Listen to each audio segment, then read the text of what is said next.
And just like that, as I'm preparing to go to Norman to watch Oklahoma take on SMU, the Colorado Buffaloes appear to be moving to 2-0. And if I'm posting this, this means the Colorado Buffaloes won.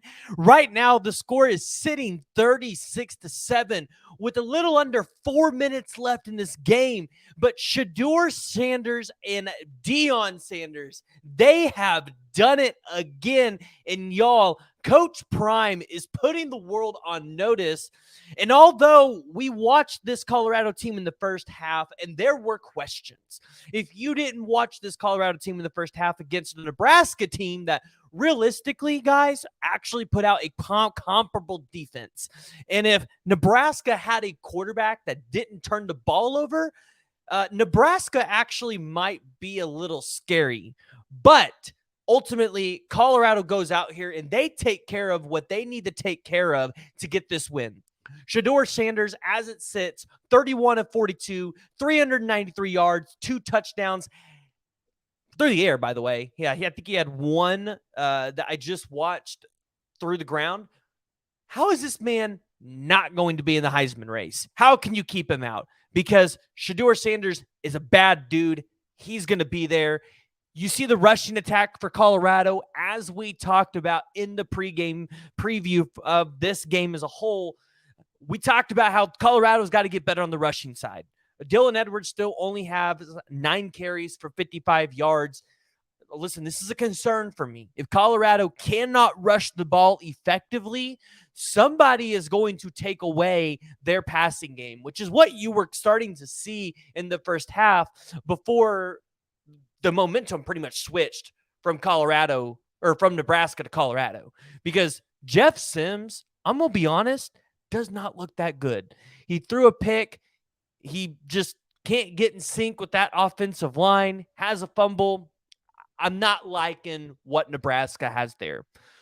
Looking at Colorado, Shadeur Sanders might have himself a weapon in Xavier Weaver. If you all remember, when we talked about this guy transferring into the program, we talked about how him and Jimmy Horn were going to be absolute weapons for Sanders, and how you would see Colorado absolutely use those weapons to their advantage all throughout the Pac-12, because the Pac-12 is a conference where they just throw the ball around.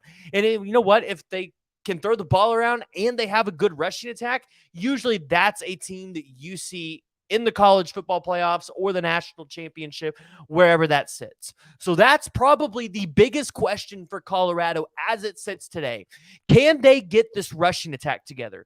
Can Dylan Edwards be that dude for them? And also, this offensive line got to clean up a little bit. Shadeur Sanders sacked way too many times, and he was sacked way too many times last week. So far, I want to see the offensive line clean up their game. I want to see Colorado finish this rushing attack. Right now, this game is sitting at 36-7. I predicted it to be 35-10. So I think we're going to be pretty close to that score. Colorado's going to go into week 2. Week 3, Colorado State. There's a good chance Colorado is rolling into Oregon 3-0. However, again, I just don't believe Colorado is ready to beat a giant like Oregon. I think Oregon, really good on defense, really good on offense. It's going to be hard to beat a team like that if you're Colorado. However, week 5, you have USC coming to Boulder. This is a game that I think is winnable. Again, you're going to have to solidify your rushing attack, and you're going to have to fine-tune your offensive line a little bit. You can't have Shadeur Sanders being sacked this many times, but it's impressive to say the least. For Deion Sanders to come into this program and overturn what was like 88 players or something like that, 88 new guys on this team, to be able to come into a program, turn this whole roster over, and to be able to put out a product like this for us to see, where you're 2-0, you're going to rise in the AP poll rankings. You're going to be 3-0 after you beat Colorado State. I say that because they should beat Colorado State. This is going to be an exciting team for the rest of the year, and it's one that you should expect to go bowling as we predicted earlier this year. This team is anywhere between 6 to 8 wins. That's what the Colorado Buffaloes are. And it's going to be exciting to see what their future is in the Big 12. As for Nebraska, you got to fix your quarterback issues. You can't keep going out and putting out a guy like Jeff Sims when you have Chuba Purdy back there, a former 4-star quarterback that transferred from Florida State, guys. So Nebraska's got to fix their quarterback issues. If they can do that and they can get Anthony Grant back to running the ball at a high level, I expect Nebraska will be able to be a team that is competitive. And next year, you're going to see Nebraska starting to really compete with some of those top-end teams. Here's the deal. Matt Rule has got this team playing good defense. He's got them playing good ball. I just want to see them play a complete game and put a complete team out there. The Colorado Buffaloes, really, again, rushing offensive line. Those are going to be the things we harp at. Those are going to be the things we look at week by week. And as I've talked about, this game being potentially 36-7, it looks like it might be 36-10 because Nebraska just took it down inside the red zone. They're within the 10, so Nebraska's probably going to score here. But Colorado fans, I really want to hear from you. I really want to hear what y'all's thoughts are because Coach Prime coming to Colorado and doing what he's doing now, it's impressive. And I'm sure it's nice to finally have a team that is competitive once again. You've seen Jordan Dominic on defense going out there and dominate. Shadeur Sanders had that interception. Travis Hunter's looking like a dude that could compete for the Heisman as well.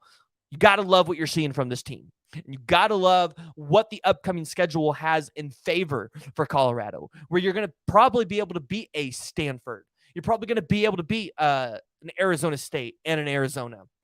Can't remember if you guys have Cal on your schedule or not, but the schedule is favorable for Colorado to at least make a bowl. And if you guys make a bowl, that it would be incredible. It would take college football world by storm, and it's something I don't think anybody expected early in the season.